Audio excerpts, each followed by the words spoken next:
లోనే మనం ఏం చేయడానికి లేదు. అక్కడ గవర్నమెంట్ జీవో ఒకటే ఉంది. అక్కడ 125 అట్లా, అంటే సిటీస్ ఒకలాగా ఉంది, మున్సిపాలిటీస్ ఒకలాగా ఉంది. అక్కడ ఫిక్స్ అయింది ప్రైజులు. తెలంగాణలోనే మనకు కొంచెం అప్ అండ్ డౌన్ ఉంటుంది, అంటే మార్చుకునేలాగా జీవో ఉంది అన్నట్టు. ఇక్కడ కూడా ఇంకా ఫర్దర్గా ఒక ప్రొడ్యూసర్స్ అందరం కలిసి ఒక కాల్ తీసుకుంటున్నాము. దాని ప్రకారం ఫిక్స్ అయిపోయిన ప్రైజెస్ ఇచ్చేస్తాం. అంటే దీనికి లిమిట్ లేదు. అంటే పాండమిక్ ముందు, పాండమిక్ తర్వాత. పాండమిక్ ముందైతే ఇవి అసలు రేట్లే కావు, మీరు అందరూ అర్థం చేసుకోవాలి. పాండమిక్ తర్వాత కాబట్టి ఆలోచించాల్సి వస్తుంది. జనాల్లో కూడా ఖర్చులు పెరిగాయి, వాళ్ళు థియేటర్కి వచ్చి చూసేలాగా ఫ్లెక్సిబుల్గా పెట్టాలి.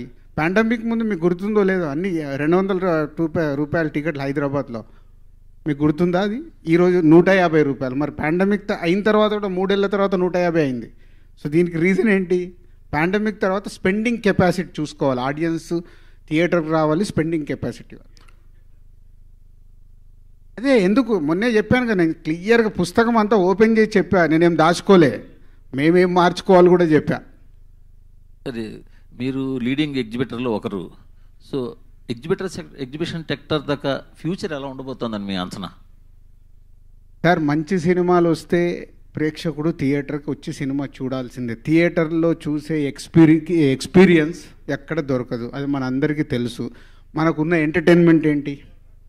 మనం కంఫర్టబుల్గా వెళ్ళిపోయి థియేటర్లో కూర్చొని ఎంజాయ్ చేస్తేనే సినిమా మనకి ఎంజాయ్మెంట్. అది ఇంట్లో కూర్చొని మనం ఎంతమంది ఎన్నిసార్లు చూడండి, ఇంట్లో చూసేదానికి పాజ్ చేసి వెళ్తాం. మూడు ఎక్కడ ఉంటుంది?